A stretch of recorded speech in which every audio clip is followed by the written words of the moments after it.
Wisdom is a lantern, not a weight. My dear friends, time may carve its marks upon our hands and our faces, but it is wisdom that shapes the depths of our souls.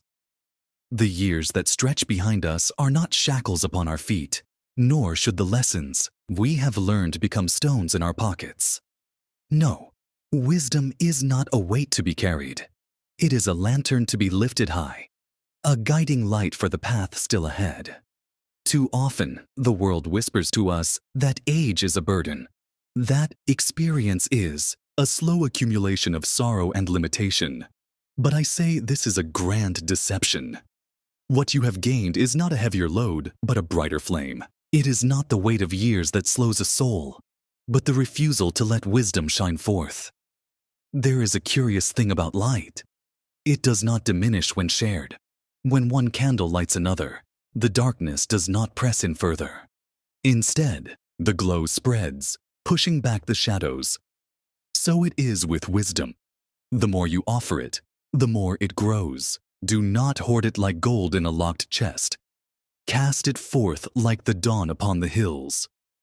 Think of a traveler upon a long and winding road. The night has come, and the way is obscured. If he clutches his lantern close to his chest, fearing its light will be stolen, he will see nothing but his own trembling hands. But if he lifts it high, the road unfolds before him, and those who walk beside him find their way as well. We have seen much in our time. We have learned through both joy and sorrow, through triumph and loss. There were moments when we were the student, absorbing the lessons of those who walked before us. And now we are given the chance to become the guides, to illuminate the path for those who follow. But here lies the great misunderstanding. Many mistake wisdom for a relic, something to be stored away, admired from time to time, but never truly used. They treat it as a museum piece, fragile and untouchable. Yet wisdom, my friends, was never meant to sit on a shelf. It was meant to blaze forth like the morning sun. Do not believe the lie that says your time has passed, that your words hold no weight in this world that seems to spin faster with each day. The young rush ahead, eager for the future, but their path is dim without the lantern of those who have come before them. Consider the oak tree that has stood for generations, its roots deep, its branches wide. It does not envy the sapling that rises beside it, nor does it shrink from the wind that rustles its leaves. It remains steady and sure, providing shade, shelter, and strength. In the same way, our wisdom must stand firm, not as a burden, but as a refuge for those in need. The world has changed since our youth. The customs, the pace, the very language of men may seem unfamiliar, but truth does not wither with time. Kindness does not expire. Courage does not decay. And wisdom, true wisdom, does not grow dull with age. It sharpens, refines, and clarifies. Some may ask, what use is wisdom if the world no longer heeds it? But I say to you, wisdom is not meant to chase after those who ignore it. It is meant to shine forth, constant and unwavering, like a lighthouse upon the shore. It does not wander after the ships. It stands firm, offering its light to all who seek it. Think back to the mentors of your youth, the elders, the teachers, the ones whose words shaped you in ways you did not fully understand at the time. Did they chase you down, demanding that you listen? No, they simply spoke, and in time, their words became part of your very being. So it is with you now. Speak, not with the urgency of one desperate to be heard, but with the quiet confidence of one who knows the value of truth. Let your wisdom be a beacon, steady and sure, offering light without demanding that all must immediately see. There is a temptation, as the years pass, to let weariness settle in, to think, I have said all I can say, done all I can do. Let the world turn without me. But wisdom is not like a stone that can be set down. It is like a river, always moving, always finding new paths. Even now, there is more to learn. Even now, there is more to teach. Even now, the journey is not yet finished. The lantern in your hand is not meant to be lowered. It is meant to be lifted higher still. The great poets and storytellers of old did not cease their song when the first verse was sung.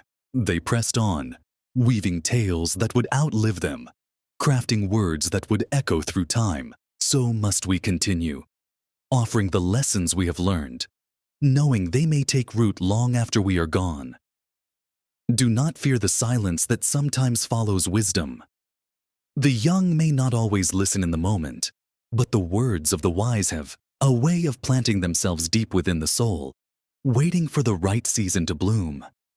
It is not for us to demand immediate understanding, only to offer truth freely, as the sun offers its light. There is a beauty in the patience of wisdom. Unlike fleeting knowledge, which clamors for attention, wisdom is content to rest, knowing that in time it will be sought, and when it is sought, it must be found. Let there be no hesitation in you, no shrinking back, no withholding of the light you have been given. Let wisdom not be a weight upon your back, dragging you down with memories of what was, but a lantern before you, revealing what still may be. My dear friends, let us begin with a simple yet profound truth. The soul is never too aged for discovery.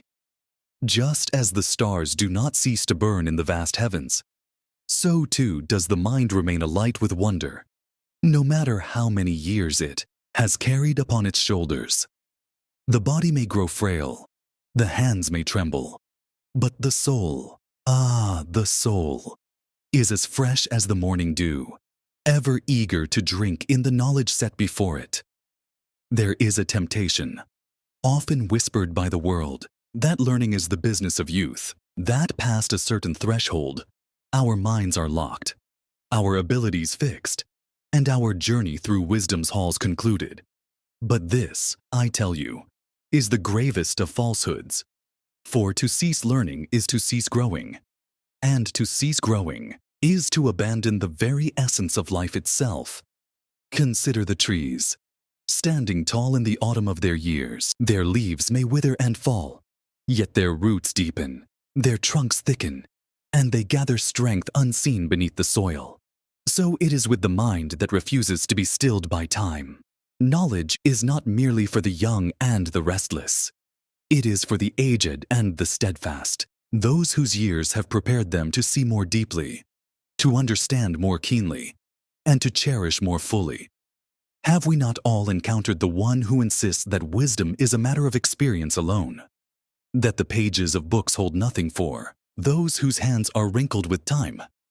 But this, dear reader, is a narrow view. Experience is a fine teacher, but it is not the only teacher. There are depths of thought yet uncharted, mysteries yet unexplored, and wonders yet unveiled.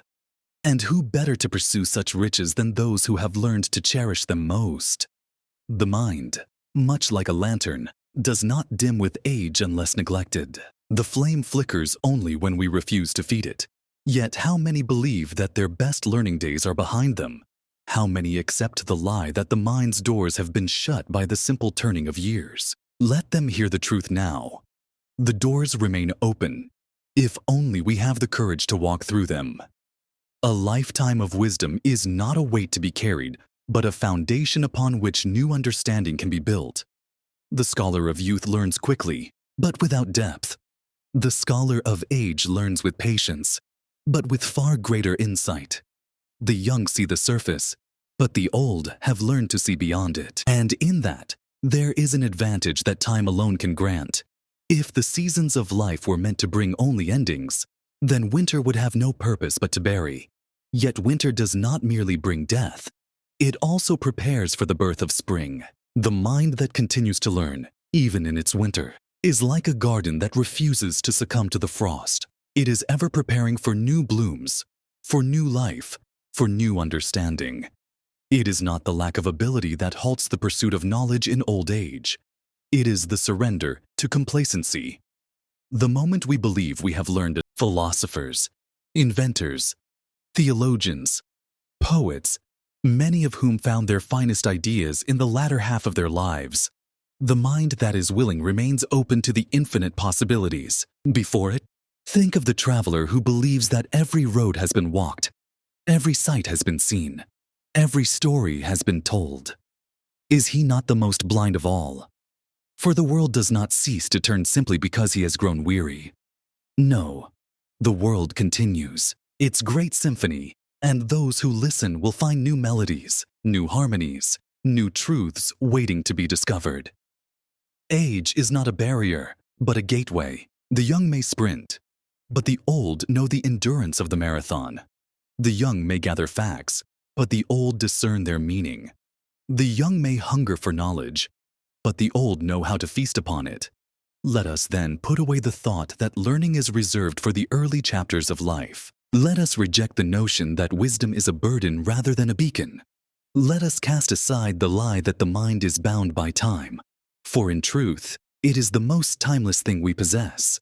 And so, my friends, we press on, for there are still books to be read, still lessons to be learned, still wonders to uncover. There are still doors to open, still questions to ask, still answers to seek. And though the body may slow, though the hair may silver, though the steps may falter, the mind, if we so choose, may soar ever higher, ever brighter, ever further into the great unknown of wisdom's boundless sky.